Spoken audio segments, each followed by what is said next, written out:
yebo ufanelwe ubukhosi yena owangoba wasifela thina ufanele ufanelwe sisha yena Jesu wangoba Jesu ufanelwe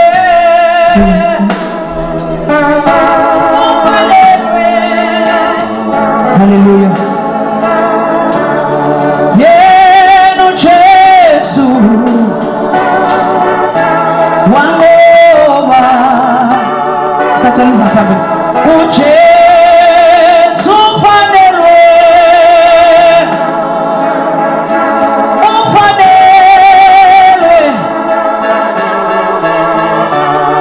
yena uJesu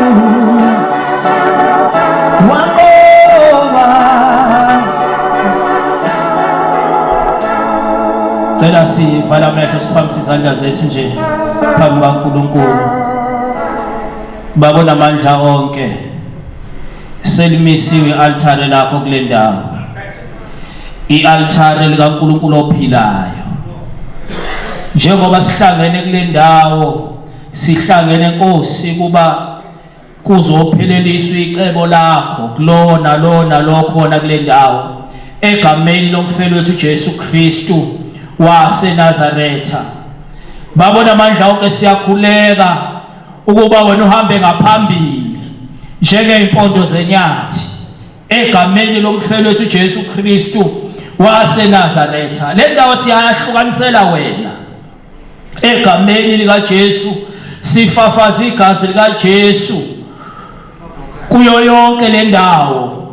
Le ndawo Nkosi siyacela ukuba umlilo kaMoya oNgcwele uvuthe kuyo. Moya oNgcwele khulula umlilo wakho kule ndawo, egameni lika Jesu Kristu waseNazaretha. Makube khona ukunqoba kwela kamoya nabo uqobo lwabo, bamnqoba ngegazi leundlu nangezwi lobufakazi babo.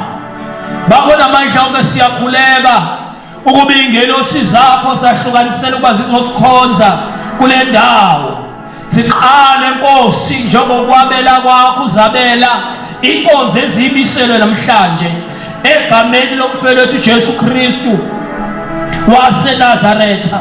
Samukela zonke ibusiso ozabele losuku namhlanje.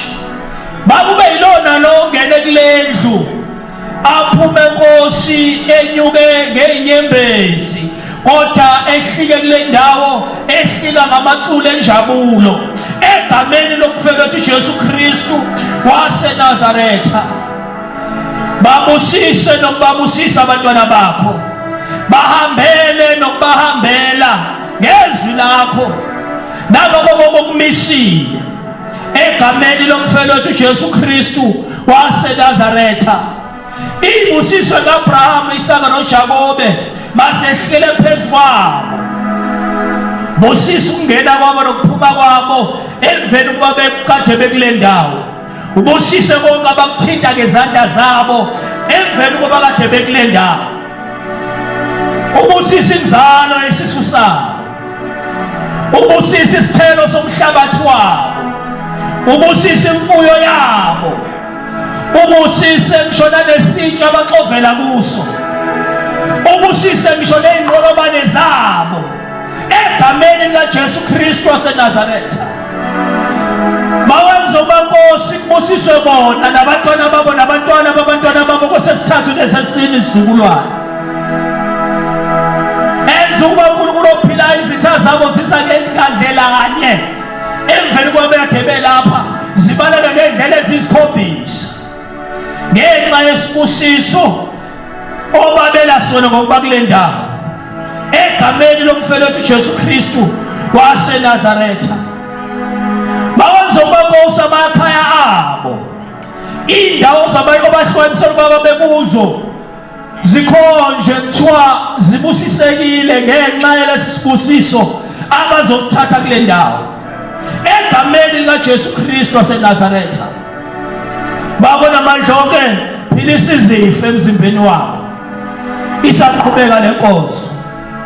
Qhumisa ingidi isithe sivalile ukuba icebo lakho lingapheleliswe empilweni zabo. Isaqhubeka lenkonzo egameni likaJesu Kristu waseNazaretha. Mlilo kaMoya oNgcwele mawushisa kama-altare kumnyama miselwe bona besalalele wena ukhuluma egameni likaJesu Kristu waseNazaretha.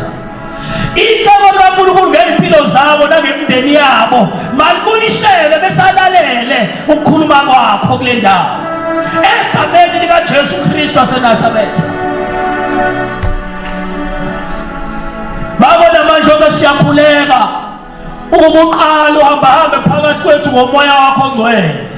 Sicela inkonzo yomlilo phakathi kwethu. Sicela inkonzo yomlilo. Igama negama lakuphuma emlonyeni kwabayakuma kule ndawo siyalifihla egazini likaJesu. Igama negama lakuphuma emlomeni yabo abayakuma kule ndawo siqhokisa umlilo kaMoya oNgcwele egameni likaJesu Kristu waseNazaretha. Babona amandla onke siyakhuleka ube yakhe intando ipheleliswe, elakhe icebo lipheleliswe. Phakama isitha shabalala egameni likaJesu Kristu waseNazaretha.